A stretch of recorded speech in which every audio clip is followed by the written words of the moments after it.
Hey guys, Berks here. We are back with another Star Citizen React of Star Citizen Live this week.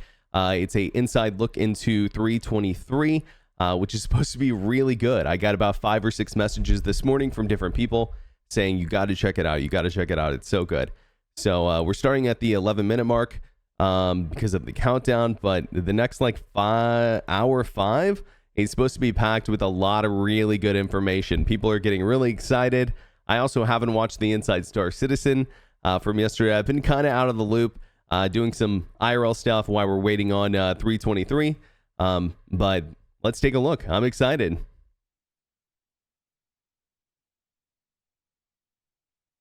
Audio?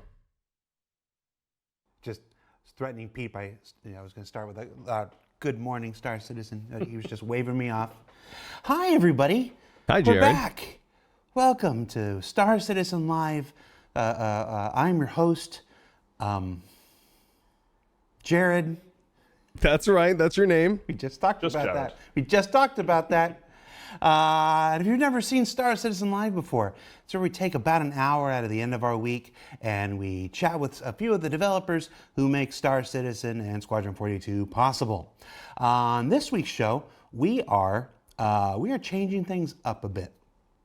Generally speaking, towards the release of any given patch. Oh, they talked about this in the monthly report. We call this All About Alpha, whatever it is, show. And we usually bring our Star Citizen live game director, Todd Pappy, on the show. And he answers your questions about all the things you've seen in ISC throughout the season building up to this, the things that you're experiencing through Evocati and through PTU. And it's all a big, fun thing where you guys get to ask questions and we pose right to the people, put them on the hot seat.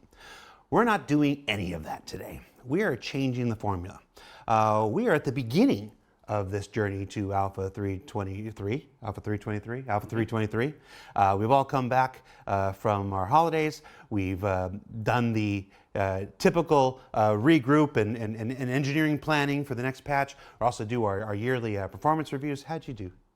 I don't know yet. Okay. We'll find out. I haven't found out mine either. But, let's hope they're not watching this show. Do the performance reviews, and then we begin this journey towards our next big patch. Because this patch is built very differently than previous patches. Yo, can I do a performance review as a content creator? Can we submit them in the comments for 2023? Patches before. Actually, don't do that. Showcase a whole lot of what you saw, showcased at CitizenCon. We thought we'd do it differently. We're gonna be Babe Ruth. We're gonna step up the plate and we're gonna call our shot. Oh my God! We're gonna talk about what's coming in Alpha 323 at the beginning of this road. And to do that, joining me today first is that's one of the most ballsy things I've ever heard Jared say. On either of our shows in quite some time. You've got a new title since the last time we had it, so I'm going to have you do it because I didn't think to ask you what your title was before we started. Johnny Jasivius.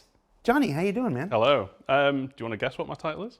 It's assistant design director. Got it in one. Did I get it? Yeah, you did. Congratulations on the promotion, man. Thank you very much. Sorry, I need a bit of a water there. So, assistant to the design director. Assistant design director. What does assistant design director do? A lot of stuff. Essentially, I am cross-project on both Squadron 42 and Star Citizen itself. So I essentially run the design teams that we've got, which includes mission design, economy design, system design, technical design. So all of those teams report to me, and we all work together as one big team. Cool. We also work with a lot of the other teams, obviously people like Ian Leyland and his art team, a lot of people that we've had on here before. But essentially, I'm working with everyone in the company, more or less, to try and, hit the vision that we're trying to hit. Every time we've seen this guy, he's been awesome. Folks who've been watching our Star Citizen programming for years now, remember you were part of the FPS systems design team when you went over to Squadron with that big migration, 2.5-3 years ago? 2 to 3, yeah. Now, yeah. You went away to Squadron, hunkered down, worked on all these features in quiet solitude, and now we're bringing all these things back, adding to the already existing team and work of the Star Citizen development team to make Alpha 323 and beyond. Yep. So we're going to jump right into it. So we're going to talk about the things that are targeted for Alpha 323. Okay. Now, I want to, before we go into the rest of the show, I want to talk about what that word target. I just want to say I'm predicting that the idea is they want to get 323 out right before Invictus, kind of like they did 318. That's what I imagine their target goal would be, is Invictus. Like before Invictus, maybe a month before, a little bit of leeway. So that's a little bit far off. So I don't know what they have cooking in the back end yet and how polished it is for us to play with, but they've got some time. I definitely could see them doing some big stuff. Let's see what he has to say. Targeted means. These are the things that the various programming and engineering teams, the art teams, the design teams, these are the features that they're all working towards and expected to have delivered for Alpha 323. We all know, because we've been doing this for a while, that sometimes a thing slips, it gets to a go, no go, it doesn't quite make the go, so like that. So this is not an exhaustive list of everything that will come. There are also some surprises. There are also some things that we've designated surprises, things we want you to discover on your own when you log into PTU for that first time. So that's cool. We're not going to cover everything that we're intending to put into 323, but we're going to cover a pretty exhaustive list. And we're going to start with the stuff that we talked about yesterday in Inside Star Citizen. We came back on Inside Star Citizen yesterday. I didn't watch. Check it out. New EVA. So new EVA is coming along pretty well. When we first started capturing for ISC, we still had to be in squadron builds for a little bit because it was just getting integrated into the Precision universe. By the time we went live, it had begun its integration into the Star Citizen universe. How's EVA doing?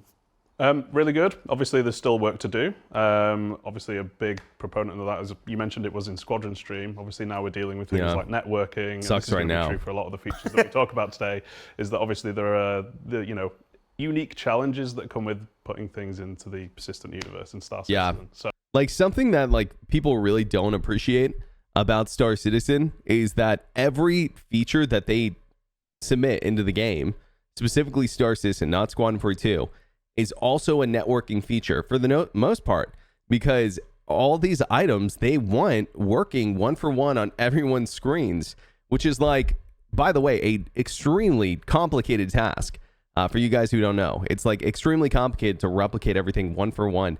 And now, I mean, the replication layer is going to help, obviously. But yeah, a lot of respect for the multiplayer integration, because a lot of video games that are multiplayer, like they cheat by doing like a general animation that happens on everyone's screen. So it doesn't really matter where the object or item is. But Star Citizen, they really commit to having a one for one. So yeah, props to them. I would not want to be on this team because they're really pushing kind of what's possible in video games in terms of, I think, that fidelity, which sounds so cheesy and comical. And now it sounds like I'm just patting CIG on the back, so I'm going to keep watching the video and shut up.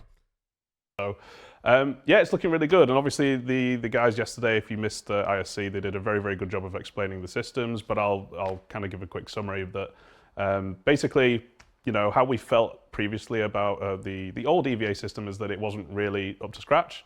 The player experience and just the feel of the movement wasn't really as responsive and as basically easy to use as we essentially want. So as the game's evolving, we're finding that we're going into these environments where we're making tighter turns, we're going through wreckages, we're trying to do things like that. And if you think about the old EVA system, because you're flying around so upright, you kind of have a silhouette of movement that's kind of like my forearm here. But if you think about it now, because we're going into what we've kind of called the Iron Man pose internally, where you're kind of leaning forward, your arms are down by your side, your silhouette is more like this. So you're facing directly forwards. And what that means is, obviously, if you're going through tight spaces, it's a lot easier. When you're rotating, you're no longer rotating like this, you're kind of more rotating like this, so you can fit through those gaps easier, and you're not bumping into things quite as often. And then on top of that, if you're winding your way through, you're almost mirroring a bit like a snake-like motion, and obviously you can kind of fit through all those tight gaps and turns and things like that too. A lot of the comments that we saw on in YouTube and on Spectrum and on Reddit had to do with it seemed like the next logical step might be like little rockets on the boots little rocket boots to help propel you, little jet packs, maybe even an animation to do the Christopher Reeve, Superman thing. Are any of these being considered? In the future, we want to put more emphasis on basically picking equipment that allows you to EVA better. So that might be in the form of, say, EVA jetpacks, not jetpacks, but EVA backpacks and things like that might come with more EVA fuel, because that's something we want to do down the line. More oxygen and things like that for existing in spaces where there's no atmosphere for you to be able to breathe. That's cool. And does it have a parachute? Looking into that preparation phase that we've talked about before, where you're making considerations that, hey, I want to be like a EVA salvager. I'm going to equip myself with the things that are going to be able to get me there. But until we get other features in, like we showed yesterday, we showed the zero-G push-pull. That's not coming in 323. No. And some of these systems we're holding back because we wouldn't really want to implement EVA fuel. So this is the discussion that I feel like I'm constantly having with my community, and I would love to hear anyone's thoughts, whether you know me or not, do we need, because they're talking about building specific gear for specific jobs. I love that. That's awesome.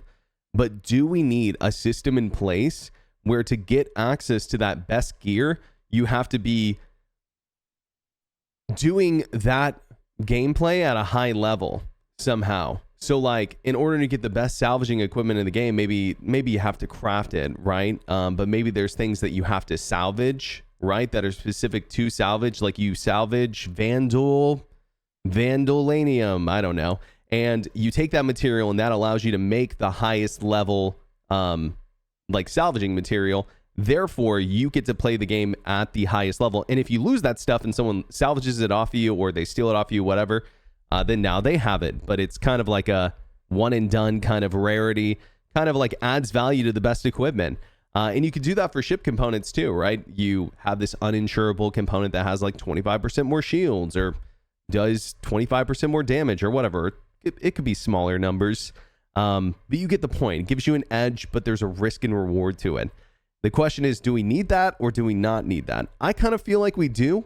I don't think it should be such an advantage where like a really good pilot gets killed by an average pilot because they have something like that, but I feel like I think it's cool to have kind of that risk reward gameplay, sort of like Tarkov a little bit, but obviously Tarkov takes it to the extreme. So without having systems like zero-G push-pull, because otherwise you might be sat in the middle of space, run out of fuel. You've got no options. You also need to build places to refuel.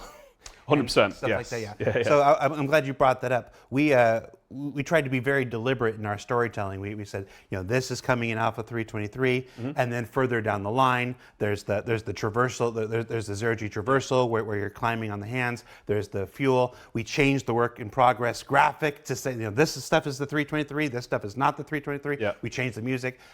Some folks, who maybe get their news from other rewatchers or whatever, missed that EVA is 323, but the zero-G traversal, that crawling along the hands, and the fuel stuff is not. I'm fine with that. That is down the line. Down the line, yeah. Because of those reasons you just mentioned, we got to build these other systems out to accommodate them in a multiplayer environment. I think something else that's really important for traversal that CIG does is do what every other modern video game is doing and allow you to vault on any object. I don't know how hard that is, but man, do we need that in Star Citizen. We need the ability to vault on any object. I really, really think we do. Yes. You can kind of gloss. You have other solutions in a single player game. The mission ends and stuff like this, but yeah. So, and then of course networking. Networking is going to be the challenge for all of these. Yep. 100%. There isn't just a make multiplayer button and transfer these features over, but the guys are working pretty well. Like I said, I want to shout out the gameplay folks for Inside Star Citizen. They do amazing stuff. There's the alpha game that you play, and then there's the PTU. That's got a certain level of bugginess. There's no reason to lie about it. There's the PTU that has a certain level of bugginess. Then there's Evocati that has Jared so much bugginess, we NDA it. And then there's where these guys work. So the effort that they put into getting those EVA shots when they were still working on networking and stuff was a truly Herculean effort. And I want to shout out Will, Dave, and Alex for their work on that right there. We also, as someone who gets footage in the live build, the personal interaction experience or player interaction system. I'm not going to use the acronym. You sure? And the default item actions. Okay. Where did this come from? Because obviously we were working towards inner thought and all this other stuff. I know we talked a little bit about it at CitizenCon, but where in the development of Squadron 42 did that change? Did we realize we needed this other approach? Yeah, so obviously we had an interaction system that has evolved a couple of times, right? And it evolves through necessity and where the game's at and where we feel like it needs to go. So we used to just have the super plain interaction system. You remember the old use thing that was in the middle of the screen? And it used to just be, looking back on that now, it was quite inappropriate because you would hit use and hope that it was the correct action that, it did. Is it going to pick it up? Is it going to open it? Is it going to close it? What's going to happen? So that obviously wasn't very clear. And as the game evolved and the items and the way you interact with the items got more kind of in depth, and you could do 3 or 4 or 5 or 6 different things with the same item, the necessity came to basically have a selection there. So that's basically where we ended up with the system that is currently in Star Citizen at the moment, where we've got the list. Now, obviously, playing with that for such a long time, we eventually got to a point where we were saying, we could definitely do better here, and it's something that we've wanted to do for quite a while. So that's where the player interaction experience comes in, where we are now condensing this down into one single use action. But unlike the old use action, you get a verb that essentially tells you what it is you're going to do. And that also ties into default item actions. So I could look at all of these items on your desk, right? All of them might be very different from each other. Your laptop might be this sounds so complicated. Like the old school use action, which would tell me that I'm probably going to hop down and start typing on the laptop. That folder there might be more like a pickup action or an inspect action if it's something that's like a data pad, if there's an iPad on the table or something like that. And that allows us to basically look at all of these different item types that we've got in data and say, this is what we think the default item action for this thing should be. But again, in ISC, something really cool that we showed off is the ability to customize that as well. So we're not getting rid of all of the big list of actions that we previously had that were quite difficult to navigate through, especially in like situations like combat. Combat is obviously something that we've seen a lot of in Squadron. Hold on, I'm in the middle of a fight. Let me go through this long list of things here while I'm getting shot. Yeah, you can envision how that generally goes. And again, through the game evolving comes the necessity to change it, right? So, I just want to look at a weapon on the floor and hit go. I just want to pick it up and use it, right? But as I was saying, we're not getting rid of all of the other actions that you can do with the items. It's just that they are tucked away behind a wheel. For the people who want to customize this experience or use the other interactions on specific items, it's all there, and it's in a slightly cleaner format with the wheel, so you're not accidentally clicking something on a condensed list that we used to have. Some of the comments we saw again on YouTube and Spectrum and whatnot was that as you looked around, F on everything. Is that going to happen every single time a player looks around at everything? Is that a toggleable thing?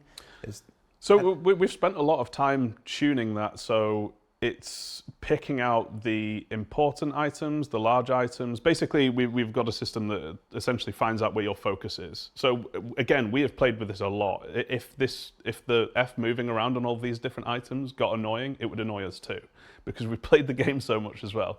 So we're at a point now where we feel like the F selection is very, very clear and easy to use, and the selection itself isn't. I think he means if I was the here one they're right using now internally. I moved my focus to your laptop, but I was too far away to actually use the laptop, it would prioritize the closest thing that is still in the focus. It's actually a very smart system.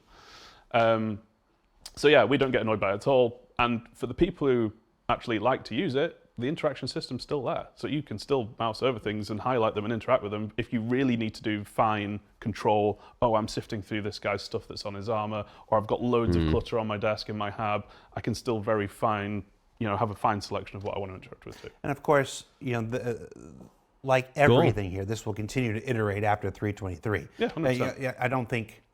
I don't think we're telling any tales out of school. 323 is not going to be the final version of any of these features. This game continues to iterate and continues to evolve. You got a balance for the Squadron 42 universe. Putting it I thought it was the final patch. Universe, we might discover a PU location where it does get a little crazy, and adjustments have to be made. That's part of development. Like this.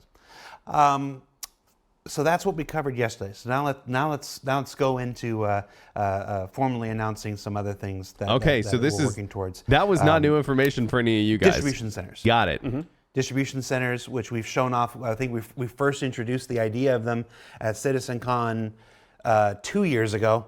We revisited them at the CitizenCon last year. I think we did a Journey to 4.0 special somewhere in the middle. They blurred together. People, I'm sorry. I've done a lot of these shows. Okay.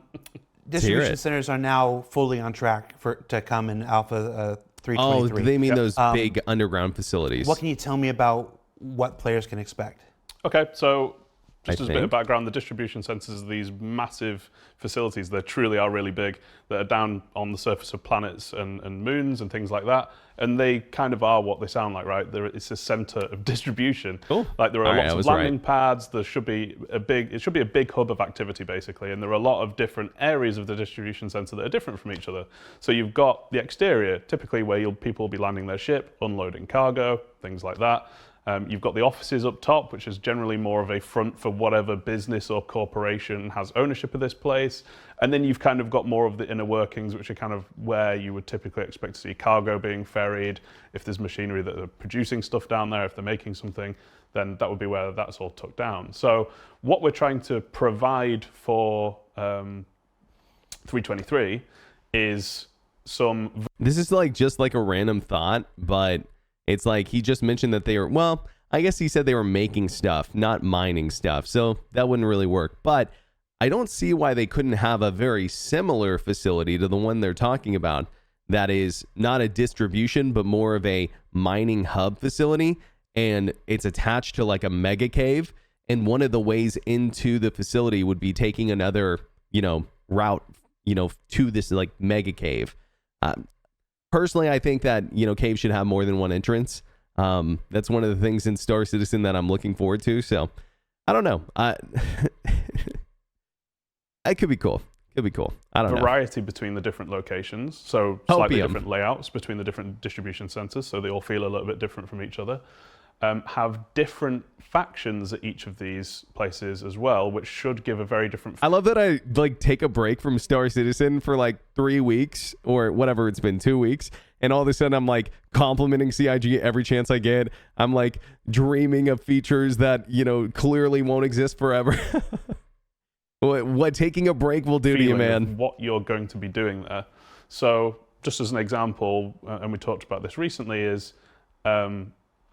you might have a law-abiding faction there. And typically, you would be doing what you would expect to at a law-abiding place, where you would be trading, talking to people, things like that, all above board. If you're a pirate, you can obviously come and attack and cause trouble, but they might have security systems made to deal with you. You might also have a hostile faction that's take over one of these things that a corporation maybe previously had, and they came in and took over, and that would be a very combat-focused area for you to go and play in. And then you might have something that's more of a mix. So you go in, the front is very professional and business-like, but underneath, if you go a little bit deeper, you might find that they're up to no good. Space wallet.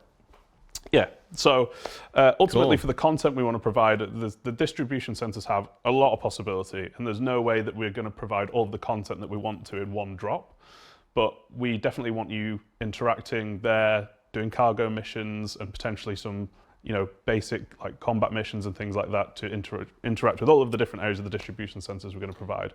But the future is very exciting for them. And these are big and diverse. And these are humongous. These are the biggest thing we've done short of a landing zone. Yeah. They are massive.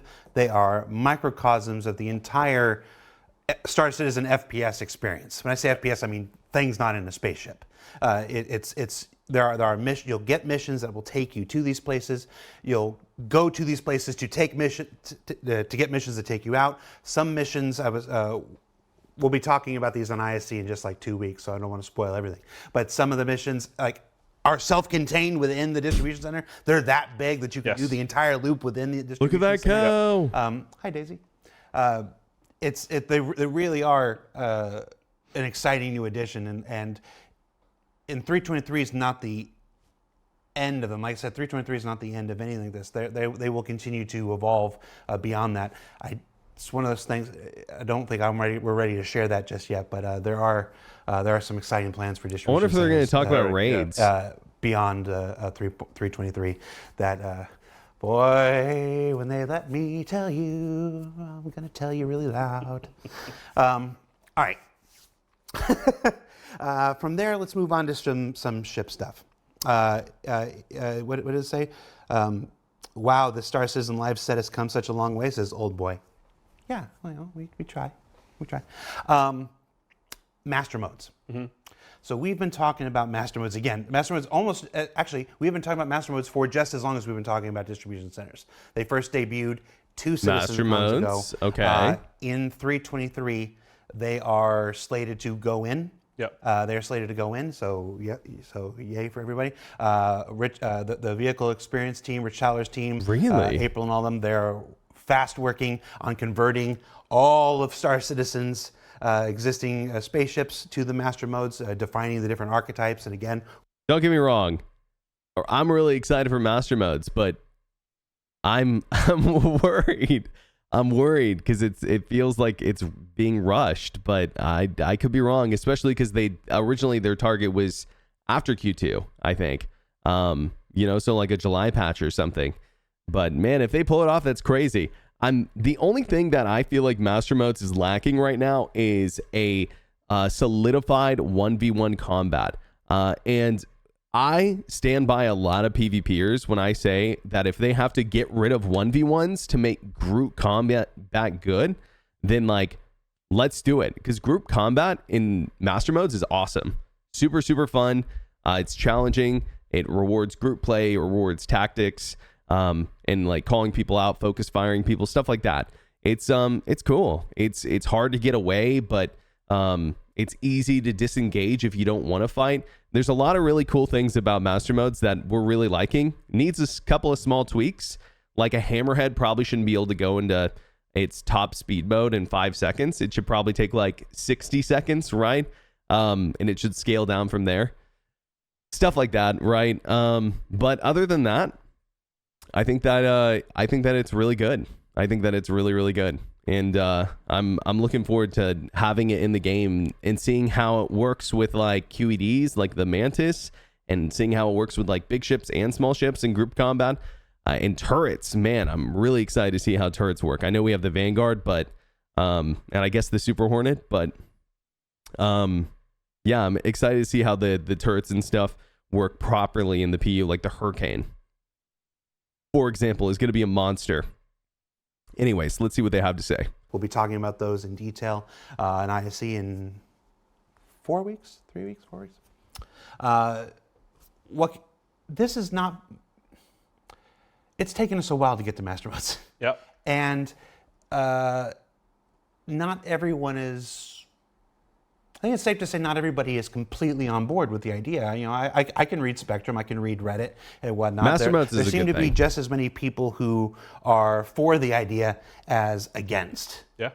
Talk to me about this. I mean, it's a big change, right? And people are always, initially going to be resistant to it. And I think that's very, very natural because you've been playing a game for such a long time and it's such a big change that you're going to have to relearn a lot of the things that you've already learned before. But ultimately, again, this was another thing that has come around from us playing the game, especially in like combat-focused scenarios in Squadron, and going through and going, like, hey, we feel like change needs to be made. So just a very, very, very high level of what Master Modes are, as essentially you have navigation and 2 SCM modes that you switch between, and they have very defined purposes with how you fly your ship. Listen, I'm just going to say there are 2 types of people who don't like Master Modes. Super weird there. And stopped recording for no reason. So anyways, the first kind of person is someone who is using EM missiles. They're flying backwards. They're using a Hornet. They're using an F-8C. They are maximizing the distance that they can away from the person they're jousting, whatever, right? They're abusing the flight model currently. These are the most annoying kind of people to fight right now, and they don't want a more skillful kind of flight model, right? Because that means they won't win as much. The other type of person are people who really like 1v1s. Now, there's nothing against a person who really likes 1v1s, but guys, Star Citizen was not made for 1v1s. It was made for fleet battles. Whenever you think about Star Citizen, you think warping in, there's a Javelin on your left, there's an Idris on your right, they're shooting at each other, there's fighters flying all over the place. There's fighters for sure, but you don't think 1v1. That's because Star Citizen is not a 1v1 game. We got to push towards the fleet battles, guys. And that's what Master Modes does. So, moving forward, I think that's the mentality that we have to have. Now, if they can make 1v1s awesome in Master Modes as well as also keeping the current meta of multi-crew ships and all these ships being really awesome, then cool. We can have them both. But I think that I agree with most of the big PvPers who are on board with Master Modes, which is that the game is about multiplayer. It's about fleet battles. So let's press into that. You know, that's the mentality we have to have moving forward. Anyways. More personal and experience with whoever you're fighting. And obviously that's translated to player versus player combat as well, which again, we've been testing internally quite a lot. And it's avoiding situations where you're able to essentially exploit the flight system to kind of constantly play chase and not really have a proper, one-on-one combat with someone, and you're constantly running away and not running away. So we felt that it was a positive change as we've been playing the game. So yeah, I think from my limited experience with it, it gets more exciting the more players that get involved. It's certainly fun 1v1, but when the furball starts, when, we're testing some things that. It's like I could see the future, where more and more players are jumping in and stuff like this. And when I'm seeing the battles with like 15 people involved, 25 people involved, it keeps them all tight and compact. Yep. And literally the screen can be filled with ships this way, and it's a much more visceral experience. It's a game changer. We've got such beautiful ships. We've got amazing VFX that when you're shooting at someone, you typically in the past haven't really been able to see because you're hundreds of meters, if not kilometers away from people. It seems a real shame to not be able to see some of that stuff. You're basically just interacting with the UI. So this bringing you closer together is just a much better feeling experience in our opinion. So Master Modes on track 323. At the moment, yeah. Mark it off. And we want a lot of feedback, so. Awesome. And we will get it, I'm sure, but awesome. Along with Master Modes, some other ship-related stuff, precision targeting. Targeting. My gosh. Precision targeting. I'm really excited for this. A big change to gimbals and weapon gimbals. What can you tell us about this? So precision targeting at its very core is very similar to what you would do in a first-person shooter. You take time to aim and it kind of almost helps you be more accurate. So what you can expect in the ships is a immediate zoom. So I know we've got a system where you can scroll in and zoom. It's maybe I kind of wish this was only on turrets, to be honest. This is a more toggle in, toggle out of zoom. So again, you're going to be closer anyway through Master Modes coming in. This is more a case of you're closer already, and now you're zooming in on your target. You can see much more of the ship. So if you're in a combat scenario where you're flying around and having to maneuver a lot and you're dealing with multiple targets, you might not necessarily want to use it too much. But if I'm in a situation where you're flying a Cutlass and I'm trying to take one of your engines off, I can toggle into precision targeting mode and go straight for your engines if I wanted to, just take out your engines, get on board and deal with you that way. So it's, again, leans more into that. That would be hard to do against a player, by the way. Also helps you with aiming at a target rather than trying to pixel hunt a little bit with your screen, and obviously makes it more accessible than having to scroll in and out with the mouse wheel. It's just one click to toggle in and out. And then with the gimbal change, the big change there is all ships are basically now going to have gimbals. Hold on, just look right at that camera. Don't drop it. Look right at that camera right there. And say that again. All ships are going to have gimbals. Oh, God. All weapons are going to have gimbals. That's fine. Gimbals.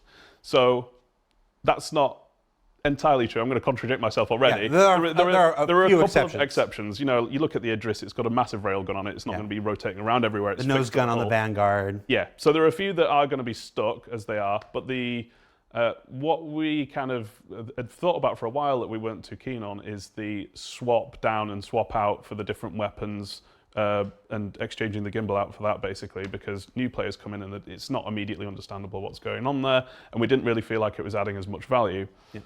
I wonder if they're secretly switching to like a more of like a back end, like a non-physical hit reg system, and so that's why they're switching to gimbal, so it's more like quote unquote automatic.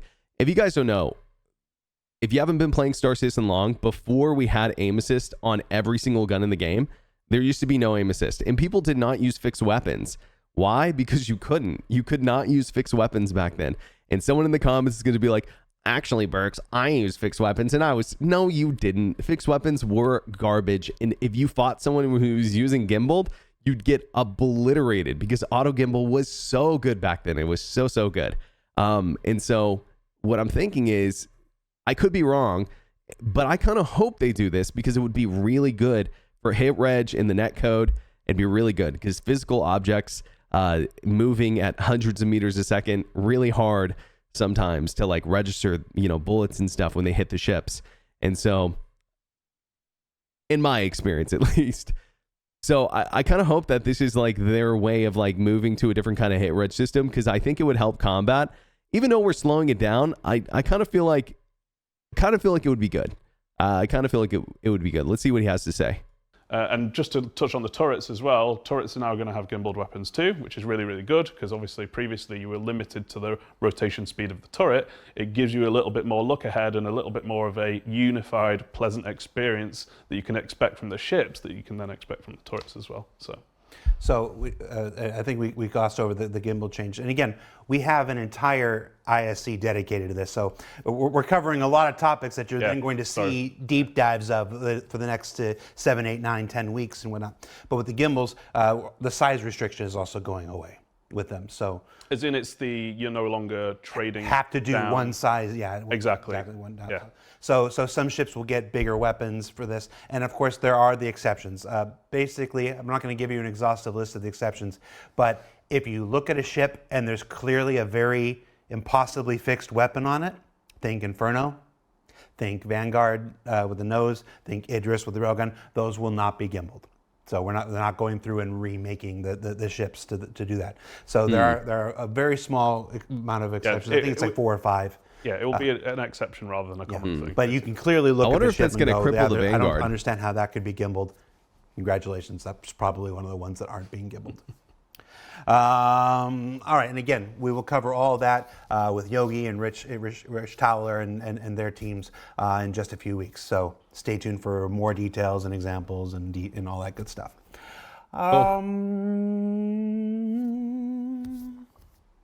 I don't know if I want to go to a big one or a small one. I'm trying to weave the story here because we got a lot more stuff coming. Let's go back to FPS stuff for a little bit. Okay. Dynamic crosshair, scopes, reloading, FPS weapon stuff. Go. What you got? Oh man, how long have we got? Going back to your old stomping grounds here. Yeah, I mean, so please stop me if I go too technical or go too deep on this, because obviously this is kind of my the scopes looked really good at CitizenCon. God, where do we start? So let's start with reloading. So the changes or improvements to reloading, as we've been calling it, have again come through the necessity of change through playing combat in Squadron a lot, very focused combat areas where we're able to really hammer out some of the basic combat mechanics, where we were in situations that were getting frustrating, and we were essentially playing the game. As most people probably know, engage in the FPS combat, if you reload, we save your ammo pool to your magazine, and that goes back on your suit. And you might then end up in a situation where if you want to put more magazines on your suit is now completely full, and you can't put more on unless you swap them out. And it's a very sticky, tedious process. They know. Yeah, so essentially we're trying to remove steps there, rather than get rid of the realism that you have with basically having magazines that contain the ammunition. We want to keep that, and down the line we may still want to lean into doing the magazine stripping through a proper animated system. What we really wanted to lean in to at the moment is just an ability to be able to condense the amount of ammunition down that you've got. So that's what we call ammo repooling, and that is an interaction either on the weapon or in your inventory that lets you essentially go, this weapon, I would like to condense all of the magazines for that. Your character will play an animation while it's happening. It's quite a basic one. And then it will take a varying amount of time depending on how much ammunition you're shifting. So if I'm doing LMG mags, that will take longer than, say, if I'm doing pistol magazines. Interesting. I might have 10 bullets in or so. So, and of course, again, we don't want to cover every aspect. We want to save some stuff for Torsten's team when he's on in a few weeks. This is a weird show. This is not a show that we've done before. We're essentially spoiling the entire season of Inside Star Citizen this quarter, if you haven't figured that out. So this is basically everything that you can expect to see on Thursdays for the next 9-10 weeks as we go. Wow, that's crazy. Okay, dynamic crosshair. So again, this came through necessity from playing combat so much. It was essentially a situation where you don't always have time to aim. Sometimes you want to just shoot your gun in a desperate situation, and it's really nice to have an indicator there of where it is you're going to shoot. So we came up with the dynamic crosshair. Do you guys hate the crosshair, the dynamic crosshair? Here's what I think. This is what I think the balance should be. You only get it if your helmet is on, and if you could take it one step further and say, I think it'd be really stupid if you had it while you're off, but only while the helmet's on. And then you could take it a step further and say that it's a sort of like a chip or something you add to the helmet. I've always thought it'd be really cool if you could like add perks to your helmet, like night vision or thermal, or it's like thermal for 100 meters or something. It's like limited. Night vision for 50 meters, or it could be, vice versa, thermal for 50, whatever. And then, you could go into all sorts of different perks, like, extended breathing in O2 deprived zones and stuff like that. But I think this would be a good one as well. It essentially gives you an idea of what sort of spread you can expect from your weapon. And we essentially simulate spread through a spread cone on our guns, just because we don't want the gun shaking all over the place to kind of generate it. So we do add some spread on there. And essentially, the more you fire, obviously it changes, the more unstable it is. The dynamic crosshair basically tells you where you're going to be shooting. Now, what we've done, and this kind of leans into some down the line armor gameplay that we're going to be leaning into, where we want to make the armor sets and things feel different and give them a unique purpose, is this dynamic crosshair is meant as a combat feature that you get on combat helmets. So if I'm, say an engineer or something like that, I don't necessarily need a dynamic crosshair for my gun. So I'm not really going out and doing combat. Didn't mean to call that. You might get other benefits from wearing engineering gear or medical gear or whatever, but this is something that we're obviously leaning into long term, and this is one of the first features that we're bringing out for combat suits. And we'll save scopes. All right, that makes sense too. And stuff for Torsten and their teams like this. I do want to clear something up. I can see the chat right now. And even if I couldn't see the chat, I'd know what was happening. Chat? He said 8 to 9 weeks, and somebody's doing math from February 2nd. Is it February 2nd? Yeah. February 2nd to try to figure out when Alpha 323 is. Don't do that to yourself. I'm just pulling numbers out of my how many episodes that I have planned ahead and stuff like that. That's not any indication of when the patch is going to come out. Don't do that. It's coming, boys. Just enjoy life. Be in the moment. That means it's coming sooner. Enjoy all of this that we're talking about, that we're shooting for Alpha 323, and don't spoil the experience for yourself by putting dates on things and trying to reverse information that doesn't exist. Jared, you're the one who said you're going to call your shot, okay? All right. It's possible I've been doing this too long, JJ. Maybe, and it's only the start of the year. All right.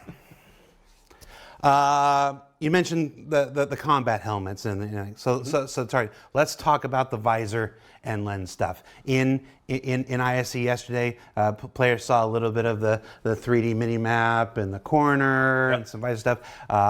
323. Yeah. Yeah. I think basically visor and hood is going to be a big restyle. Wow. So, Star Map 323? The big task at the moment is restyling it for the persistent universe. Just a few features essentially. We have like the existing hint system that we've got. My fellow Copiomatics, we've won. No, here's what I want to say. I want to say, with great features comes great responsibility. No, with great features, I feel like in Star Citizen comes problems, right? So what I want to say is, as excited as I am for this patch, I think it's going to be a really great one based on everything I've heard so far.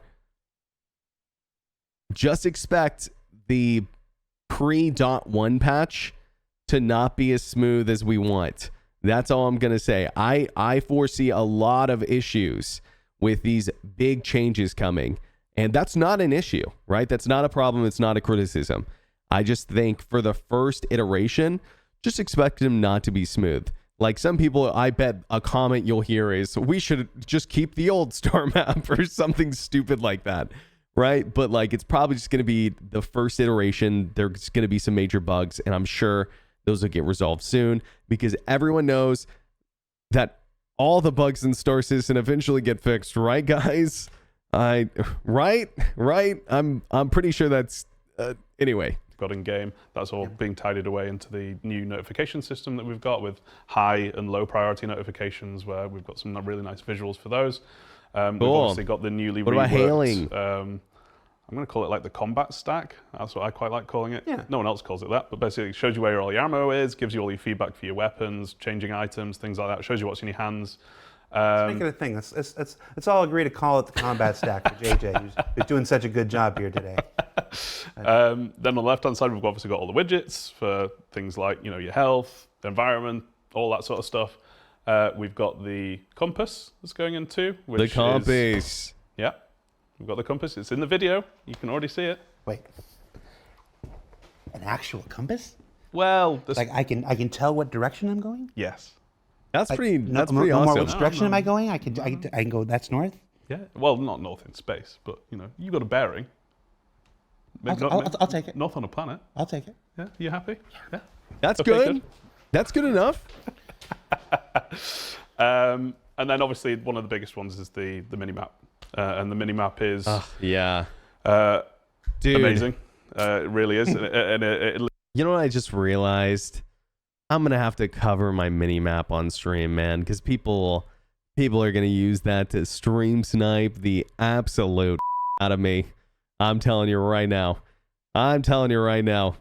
Streamers are gonna have to cover those bad boys up, but links into what we're doing, which we can talk about in a little bit, with the star map on the Mobiglast 2, which is basically the area map. I'll make very clear now, we're not doing all locations. Yes, I was just about to hit that. With the mini-map, because obviously there is a lot of space and areas to mark up. Yes, I was going to say, let's talk about that. The mini-map does not just exist in a vacuum. Yeah. Every single location in the persistent universe has to be marked up in order to feed that information into the mini-map. I'll go ahead and say, because I talked to John Crew about this just yesterday, the ship team is working diligently to get as many of the ships as possible marked up for 323. Same with landing zones. You can at least explore your ships with the mini maps and stuff, and then maybe a couple locations here and there. Yep. And then that will just continue. Patch after patch after patch will just continue to mark up more and more locations Yep. until eventually I wonder how hard all that the is. PU reaches parity. Yep, so it's going to be really easy to find your way around everywhere once it's done. So you can basically just get a view of where you are, where you want to go. I guess we're going to find out how hard it is whenever we get how much we get. Just imagine doing that for 125 systems. That's all I'm saying. I mean, we're right there. We're right there with the mini map. I don't even know where you're going to go with this. You don't know where we're going to go for the mini map? No, okay, now you've said that. Should we lay it up? Sure. Say it. Star map. Star map. New star map. Oh, I thought that's what they already said. Big quality of life improvement from where we're at right now. And again, we're changing it because it's the current star map is difficult to use. It's not clear, you don't get enough feedback. Like some things are broken, He said some things are broken. Yeah. Go ahead. But yeah, we've spent a lot of time on styling it, making it very clear, making it very easy to use, done a lot of testing ourselves of just playing around with it. We've added some new features to it too. So essentially a estimated travel time if you set a route somewhere, search functionality, which is all fairly basic to start with. We'll obviously come back more on that later, but or down the line. But essentially, if I want to go to Hurston, I type in Hurston, it takes me to Hurston on the map, and I click set route, and then I go. Like it's just, I don't understand. Wow. Why can it be so easy? I don't understand. Yeah, it's been a long time coming, and we're obviously very, very excited about it. I have so many traumas. I'm gonna cry. JJ. What am I going to do with all my traumas? You have to find new ones. That's what you have to do. It's happening, boys. That's true. Yeah. And then from the star map, let's just go way to the other end of technical stuff. With a little thing showcased by Sean Tracy and Andre at CitizenCon, the character creator. No. Character customizer. Yeah, the character customizer is. I think he was talking cool. about. He said Sean Tracy, and I was like, base building. New scans of characters and. Oh no, that was basically on Pappy. People that you're going to be able to customize from. Yeah, you've got basically 2 ways of customizing a character now, which is very exciting. You've essentially got something that allows you to do a DNA blend. Which is that's what we call it anyway. So you're basically taking your head on one side, which is what you currently have. There's basically a bank of heads on the other side that you can flick through and look. I like these particular features. And what you can do is you can select one, go, I like this person's nose. I can then go on my slider 0 to 100% and go, I want to go all the way to having their nose, and I want to go all the way to having mine, or I want to go somewhere in between. So it blends the 2 shapes together. And you can do that for the entire head. You can do it for ears, nose, eyes, brow, lips, all that sort of stuff. The second way of doing it, which is a very cool one, is, I don't know what we ended up calling it, but essentially you are grabbing anchor points on the face. So let's say I grabbed my brow and I was looking at it from the side and I dragged my mouse to the right-hand side and tried to pull it out. I know you guys hear it too. What it does is it looks through our bank of heads that we've got in the back end and essentially tries to translate what is there to what you're doing with the mouse. So if I did it on my nose and pulled it that way, it would try and find a nose with a shape that's like that. So you're basically grabbing points on the face, moving the mouse around, and essentially seeing it go through all of these different iterations so it feels like you're sculpting, but you're not, if that makes sense. So you come out the other side being able to make some really, really unique characters, and we've had a lot of fun in tests trying to make, Stone Cold Steve Austin, Dave Bautista. You always try. Okay, new goal with the character customizer. I'm going to make someone who's like absolutely hideous, and I'm always going to wear my helmet. And when people ask me to remove it on the rare occasion, I'm going to be like, I can't remove my helmet. I'm too ugly. And I'll really ham it up, and they'll be like, oh, come on, I'm sure you're not that ugly. And I'll take off my helmet. And they'll be like, no, you can put it back on. You're good, bro. A fun testing session. You can get something that looks, pretty damn close. But on top of that, we've got new hair, facial hair, makeup. The hair is very, very tattoos, cool, by the way. You've now got beards. hair dye. So if I really wanted to, let's say, change my hair to white, I can change it to white, have it fade into blue. I can select how quickly it fades in, if it's like a sharp transition, if it's near the root or near the tip. There's a ton of really cool customization there. And obviously the UI has had a big overhaul as part of that too. Cool. Sounds sick. Not an Alien says, I hope we can make freaks. Depends, yeah. Just leave it. Yeah, okay. Just let him sit with that. Let everybody sit knowing that that's what he said. You can make not an alien. Unique characters. There are people out there who, no joke, are praying. They're begging. They're waiting for the day. They wake up every day in anticipation that Chris Roberts will make the announcement. You can finally do the nasty in Star Citizen. There are people waiting for that day. And those freaks, you guys, listen, if you're listening and you're one of those freaks, you need to get some help. Okay? All right, this is your final warning. Cargo. Cargo's getting its next big kind of push there. What can you tell us that's involved there? Freight elevators, obviously. Yeah, we've got the freight elevators. We've got the basically the instance hangars. So you're going to be able to go to your own hangar. You're going to have your freight elevator. You're going to be able to spawn your ship. The core part of the experience is that you essentially go to your freight elevator. We'll have a kiosk with a nice new UI on it. You can then interact with that to essentially go, what's in my storage? So the regular inventory area storage is going away. So it's much more physically based in your hangar storage. It's very much more personal. You then go, I want all of this stuff, click, click, click, click, click. You fill up or see the freight elevator filling up on the UI. You then click a button and lo and behold, all your stuff's just come out the ground. And then it's up to you to load it into your ship. So as part of that, we'll also have things like hover trolleys. We've obviously got the tractor beam that's usable in there too. So you can then hover trolleys. Start loading up your ship, and it's a much more representative feel of. Am I crazy? Am I the only one who wants the tractor beams to be able to just automatically place stuff onto your ship? Like, is that a ridiculous request? Like, don't get me wrong. I realize that a lot of times I'm like, guys, we don't want something that's realistic. We want something that's fun. But it would be realistic and fun if 900 years in the future we had tractor beams that place stuff onto the ship for you. I'm just saying, it's both realistic. I mean, 900 years from the future, guys, they're going to have magic. If we're still around, it's going to be like indistinguishable from magic. It's going to be crazy. You know, we're like 100 years into this technology shit. And well, I mean, I know it's been longer. You get what I'm saying. It's like, and we already got like supercomputers in our pockets. 1,000 years from now, we can get some tractor beams putting shit on your, ship by itself, I think. But I don't know. What do I know? I'm just a spaceship internet guy. What the cargo experience is going to be like long term. It's a lot in 323. Oh, yeah. We're not. I just feel like that's like the worst part of logistics. There's a. I want to start wrapping this because I want to get to our next talking point here. We're not sharing everything that's in 323. There are still some things we want to keep secret.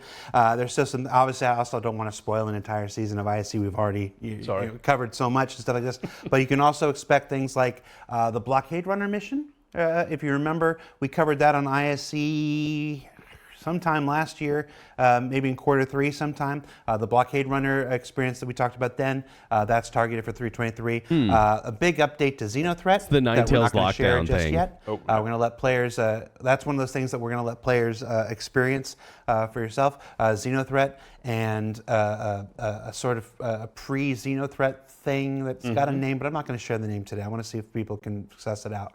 But Xenothreat's getting much, much bigger, much broader, and much more interesting, from my perspective. That'll roll out. That'll start to roll out before 323, and then into 323, if all things go Apocalypse as planned.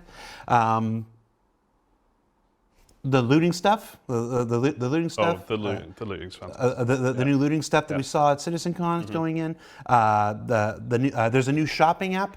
We haven't showed that because the guys on. You know what I bet they're doing for Xenothreat is I bet it will be a cooler mission. Like they're going to figure out some way to make it awesome.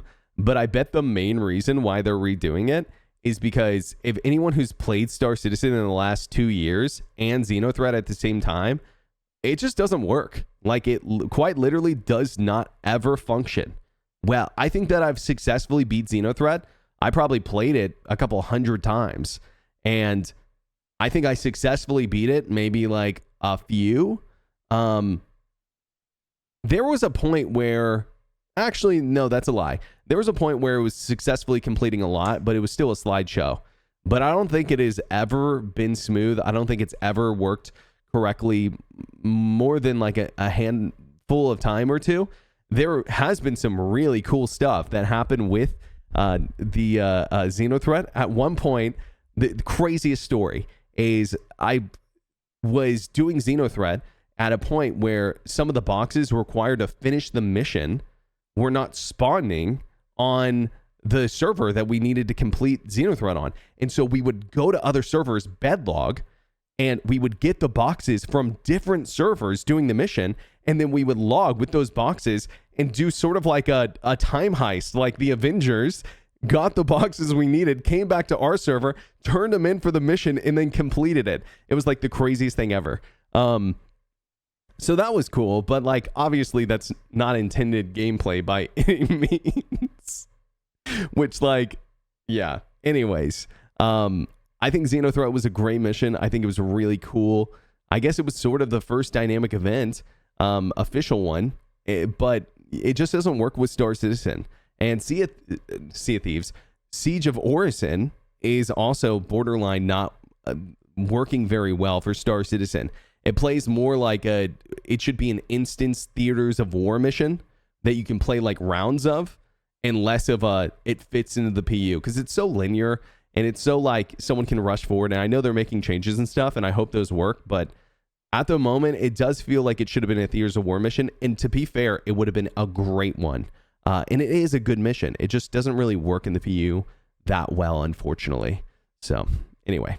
On Team Kian's team actually are working on it right now. We'll be showing that in ISC hopefully in about 5-6 weeks. When we go back to Team Kian for even more stuff that they're working on, they got a whole lot of stuff in 323 on that team. And then some economy stuff. Okay. I've been doing this a long time. And we haven't had, we haven't talked a whole lot about economy stuff, and it's rolling MMOs. Like that. So for the economy stuff. If Tony Z does not walk into this room right now when they're talking about economy stuff upcoming in 323, then I don't believe he works at the company anymore. We have not seen this dude in like 2 years. And every time they've talked about economy, they have not mentioned Tony. In 2 years, I do not believe this man works at CIG anymore. That is all I'm going to say. I need a proof of life check is what I'm going to say. Until this man announces himself or shows himself as a member of CIG still, I don't believe it. Because, like, let's see who walks out. I might be wrong. I might be eating the sock here. We're actually going to take a quick break, and we're going to bring in 2 members of our economy team who have never been on video before. We've never actually put a showcase on the people who are down in the trenches doing economy stuff. So we're going to do that. Not Tony. So we're going to throw it to a beautiful scene of Pyro 2, 4, I don't remember which one, while we shuffle some chairs around. And we'll be back to talk even more stuff coming in Alpha 323. So stay tuned. Free Tony. Hashtag free Tony. You're now listening to Star Citizen Radio. Up next, we have the new hit single. Who am I going to pick on? Someone from my chat. Dread Skull's mom has got it going on.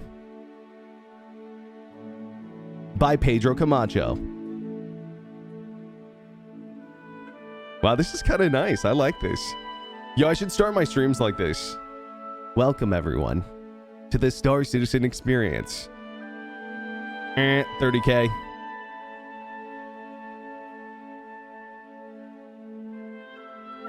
What did he say? This is Pyro 3? Pyro 2? I think he said 2.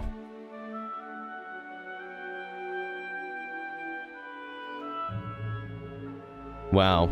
So pretty.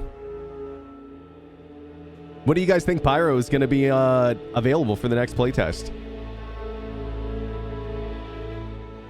I need to make sure this isn't like a really long pause. It's not too bad. Being targeted for Alpha 323. Joining us now are members of our UK economy team, Andre and Nick. Nick, how you doing? Hello. Hello. Thank you for having us. I don't see Tony. So this is your first time on any kind of video stuff. Economy is not a topic we often talk about on our video stuff. It's not a particularly visual topic. So, but there's some big changes coming in 323, and then we'll continue on to 4.0 and stuff. So we wanted to start this conversation that will continue in the weeks leading in. Before we get into that, let's introduce yourselves. Let people know who you are and what you do. So Andre, you're closest, so we'll start with you. Hey. Who are you? What do you do? I am Andre. I'm the lead economy designer. The lead economy designer. What is the lead economy designer? Not much. Interesting. Well, he's figured the show out. But I disagree with the fact that economy is not cool. I brought all my spreadsheets, so I'm going to prove you wrong. Yo, that confirms it for me. Of course. Yes. Okay. Nick? Yeah, hi, I'm Nick, and I am one of the economy designers. You looked at your notes for that, didn't you? I saw you. All you had to do was say your name and what you did. Just to be sure. Just got to be certain. Okay. I have actually got based in Manchester studio here, but I figured that was unnecessary. You know? He's got to have the spreadsheet. And of course, the economy team is not just you. You're just the two who were drafted to appear with us today. Who else is on your team? There's actually 3 of us. We have Connor in the US. Hello, Connor. He's probably most certainly watching us right now live. Yeah. You say one thing to Connor before we continue. What would it be? Did he just say that it's just them 3 on the team? What would it be? Check your notes. Oh yeah, we should check the notes. Guys, it would be. That's confirmation if you ask me. Other systems. Oh, ominous. I like it. All right, so let's talk a little bit about economy, because everybody knows what the textbook definition. Well, I shouldn't say everybody. Most people know what the textbook definition of the word is. As it applies to video games, I think it's easy to just assume it's the prices of things and that's it. But we know that it's more than that. So what is economy as it applies to a large-scale, open universe MMO like Star Citizen?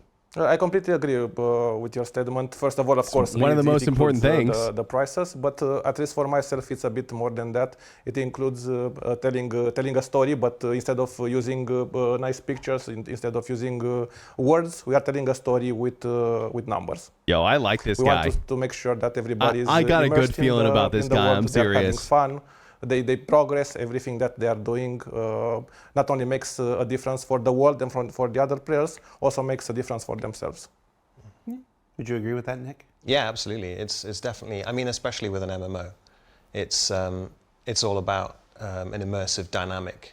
It's the feel that everything around you is connected and that your actions have purpose and you can progress and so can your friends. It's interesting to me that you use the word immersive because it is one of the. You know, I'm going on 10 years here. So one of the things that I've heard CR complain about periodically is the fact that you can buy a missile for like 500 AUEC. That's not the actual number, but it's some ridiculously low number. It's like you can never just like go 80. Into a store and buy a missile for 500 burgers are more expensive. We got to get this economy stuff done. Is that what we're talking about here with 3.23 and 4.0? Are we starting the process of now going through and retuning all of these? Oh wow! For sure, we're in the process of retuning that. We are not only giving our players and to ourselves, because all of us are fans of the game, but the chance to earn more money, to become rich and be rewarded in a fair way for the activity they do, but also the chance to spend that UEC on something that they can be proud of. Mm-hmm. And I like this guy. So I like this guy. Before we get into the specifics of what's going to happen in 3.23, when we talk about I don't know what his experience is, but obviously the prices of a thing are the economy, but the travel times, how long it takes you to take something from this to this, is a factor of the economy, because that now determines whether the payout is, whether a 10,000 credit payout is actually worth the 10,000 or not. Yep. How long it takes you to get your ship back from insurance is a factor of economy. What else am I not thinking of? Those are very good examples. And going back to immersion, it's almost like a level design. We want to find in the places that we go and explore the things that we would expect to find there, and their prices to be according to, for example, to the distance from where they are produced. The players to have access to the resources that they need and they want. And Fuller 0079 says, he says UEC, not AUEC. Don't read into it, man. I promise. Just. Like we're sitting here, we're giving you all this actual information, and then people are like digging. Listen, guys, if Star Citizen was going live, you would know, because CIG is going to market the ever-living hell out of it, because this is one of the most anticipated games of all time, right? The sheer haters behind it make it that way. You know what I mean? It's so unbelievable that it has its own dedicated hater group that I think, in my opinion, make it so when the achievements are really great for the game, I think that magnifies it, because so many people are like, it's a scam, it's not great, whatever. So, like 2 years ago, a clip gets posted of Tirada flying around the Bengal shooting it, which nobody knows in the comments that it's not real gameplay, because you can't damage the Bengal and there's no point in fighting it. But you see him in the Scorpius flying around the Bengal, shooting it. It looks fucking so sick. It looks so cool. And all the comments are like, the top comments like, this game is a scam. There's no gameplay. And then people are defending Star Citizen. They're like, then what's this? This looks amazing. Blah, blah, blah, blah, blah. Like, people were defending it because it looks so good. And so, in my opinion, Star Citizen's achievements, when they are really good, get magnified because of the, group of people who hate on the game, to be honest. I think the haters actually make the game better when it is good. I know that sounds weird, but I feel like it's the truth. For like hidden information between the words, it just makes it's just going to make you unhappy. It doesn't mean nothing. Enjoy the show.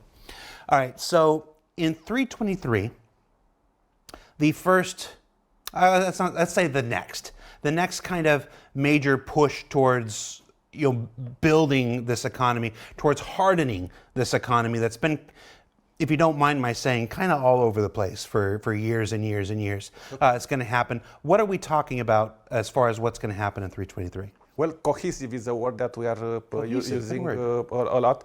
Bringing all these systems that our wonderful colleagues already built, bringing them together so they make sense when they work together. So you've already seen some glimpses in Pyro, in the design of Pyro, in the design of the prices of the new the new prices of armors that Nick work very hard on them. We're working on the weapons, on FPS weapons, pre-balance, vehicles, ships. Eventually, we're going to do a pass on everything, basically. So armors, weapons, probably the one that most people will notice right off the bat is ships and vehicles. So there's going to be a substantial change to the prices of ships and vehicles in 323. We're not going to ask you for specific numbers here because 323 is still many, many weeks away, and it would be a pointless exercise right now. But talk to me about the process. How are you determining what these new prices are going to be? There's not a good way or a bad way to do it. We explore different ways. Talking specifically about vehicles, for example, manufacturers, it's something that we look into. We could take each individual vehicle or ship and disassemble it into its stats. How fast does it accelerate? How fast? What is its maximum speed and mass and everything? But because that is subject to change, we don't want to tweak those prices every time a small change is made. Right. So for that reason, we take those factors that we know they are already decided on. For example, I mentioned already manufacturers. Some manufacturers put more care into their work. They use better Origin materials. chips. They use better technology. Going up. They use alien Crusader technology that is harder to get. That informs the price. Obviously, if a ship is larger, it's going to cost more. Gotcha. And if it's strict, A2 going up, boys. I would not confirm or deny that. Yeah. So manufacturer is one tenet. What else is a factor? The size of the ship and its focus. So the same way a tank is more expensive than a lorry, the same way we expect a combat ship to have better technology, better armor, better stats on average than a truck. Okay. So it sounds like, if I'm understanding you correctly, in 323 there's going to be a massive change to the in-game cost. And I want to make sure that we're talking. This is a development thing. It's not a marketing thing. You know what that means, guys? Wipe. Reddit threads started. 100%. This is going through and working the in-game economy and realigning the ships based on manufacturer, roll size.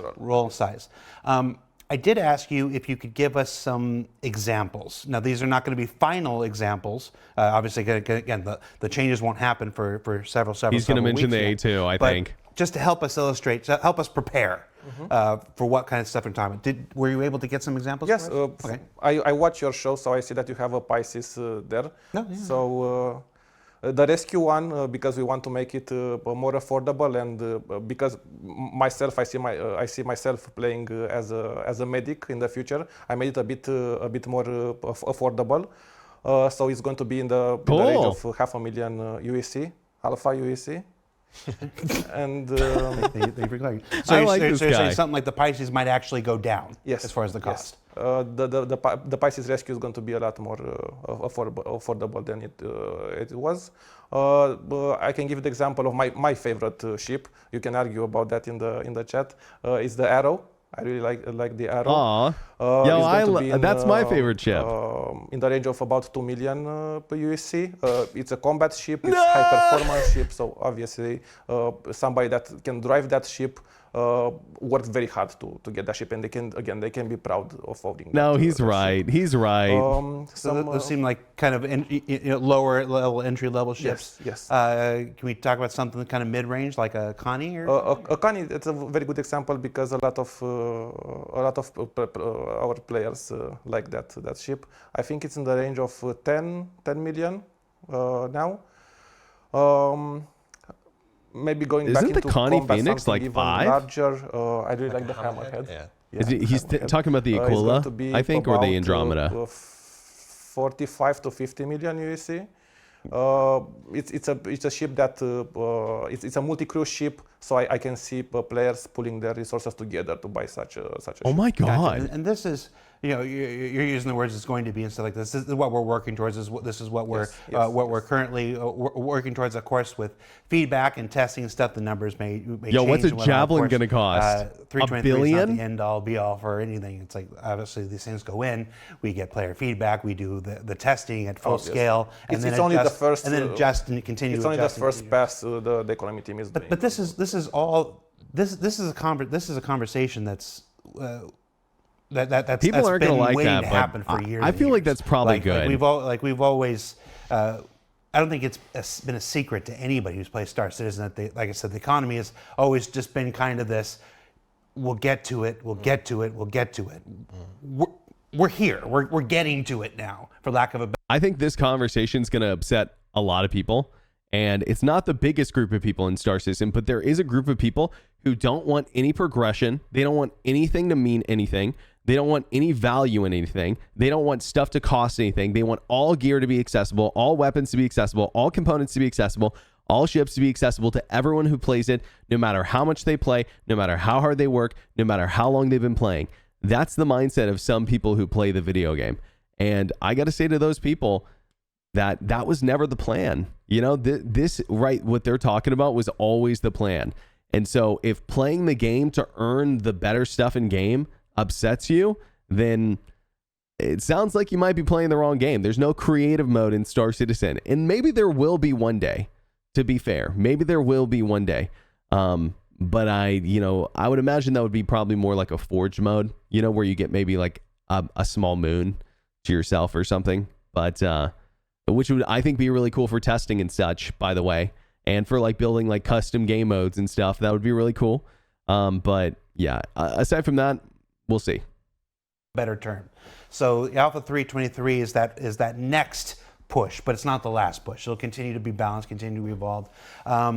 I'm going to ask you for like okay. So we did a Pisces and an arrow. We did a constellation. Let's go to the far end and just see if we can get some of that sticker shock out of the way. What are you thinking for something like an 890? For example. For example. Oh my God. You like the nicer 500 million. Oh well.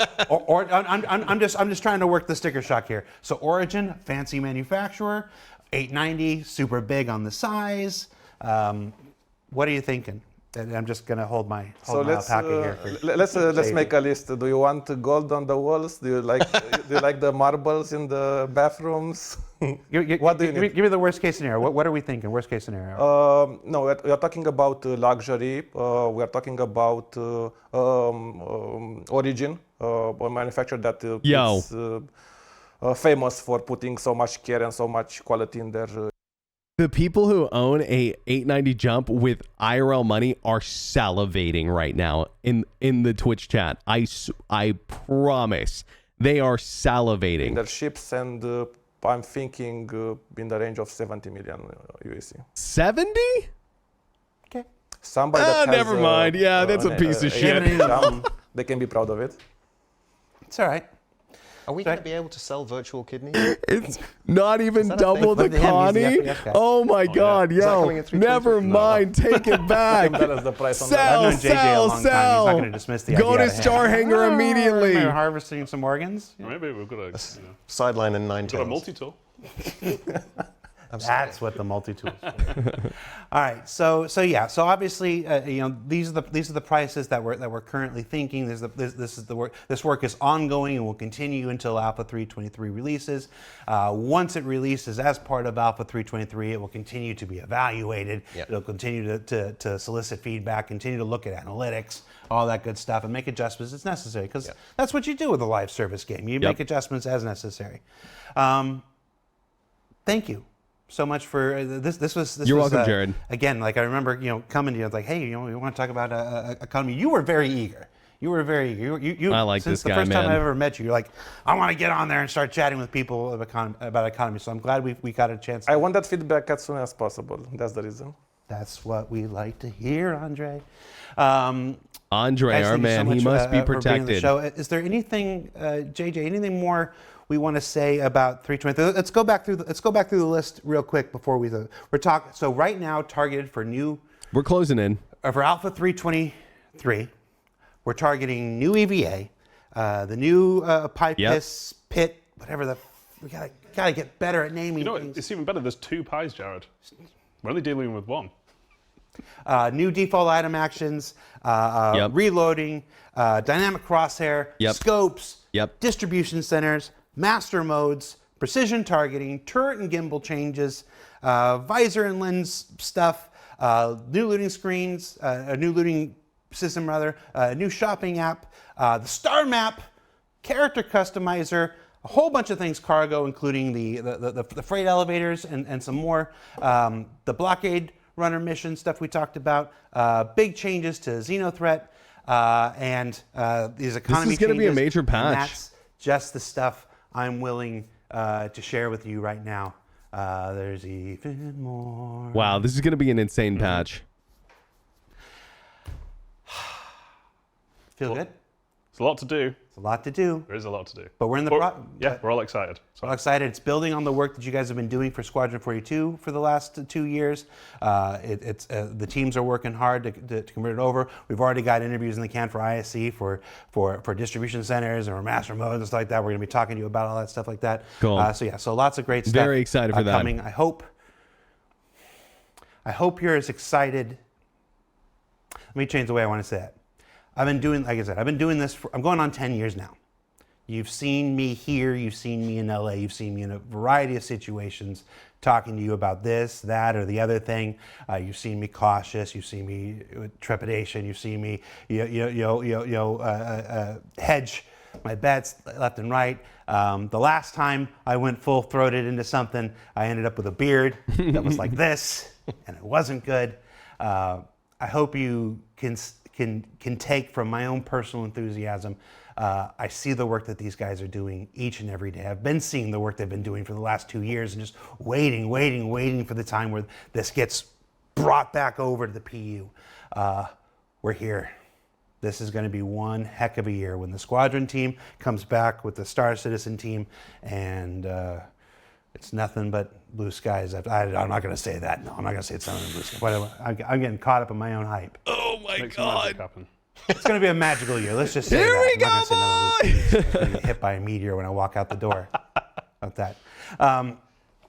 Lastly, before this week's show, I did want to take a few minutes to talk. Jared, what are you doing to us? As myself, not as a CIG representative, but just as Jared Huckabee, the dude that works in the game industry. 2023 was a huge year for the release of video games. And if you followed any ounce of gaming news, you've probably know that it was one of the hardest years for those who create the video games. That struggle to stay employed has extended into the first month of 2024, as I think the last count was nearly 5,000 people have been laid off in the video game industry in the first 30 days alone. Yeah, crazy. I spend my time dedicated to highlighting the people who make video games possible. And as one of those people who were lucky enough to still get to do what I love, I wanted to take a moment at the end of the show, just as me, to show my appreciation and my gratitude to all those people who are dedicated to creating the universes for our entertainment, both here at CIG and at every game studio that's ever made a game I've played. To those who've made the games that I still haven't played, the backlog is real. And just my overall gratitude for everybody who contributes to this industry. You're appreciated, and we're all thinking about you always. I held the line. Hope you guys land on your feet. We're gonna keep on trucking. We're gonna keep on making the biggest and baddest space MMO we can. And yeah, thanks for humoring me for the last few minutes. Notice how he's not saying space. I don't know if I'm allowed to talk. It's just me, but I thought I'd take the chance. I needed to say something. So thanks a lot. Hope you enjoyed Star Citizen Live. Hope you're as hyped about Alpha 323 as I am. Join us next week on Inside Star Citizen when we shake things up and we explore the work of a team you'd probably never expect us to. It's not a 323 thing. It's one of those little cool detours that we take sometimes. But their work is really cool, and I hope you'll appreciate it as much as I do. And then we'll be back right here for another Star Citizen Live next week. And I have no idea who's on that show yet. I gotta wander through the hallways like the Grim Video Reaper. You're next on my show. So take care. Thanks a lot. That's Andre. That's Nick. That's JJ. I'm Jared. See you later. Take care. Bye. Thank you, Jared. And I'm Berks. Yo, thank you guys so much for watching. Always fun hanging out. Yeah, let me know in the comments what you guys are excited for about this upcoming patch. It looks really solid. It looks really good. Although I am taking a break at the moment, I definitely will be back 100% to be streaming the PTU for 323. Just focusing on some IRL stuff right now. You know the drill. And so I'll see you guys in the next one. Thank you so much for watching. I will update you guys via Discord if anything changes with my schedule or whatnot. But until next time, take it easy. And this is Berks signing off. See you guys.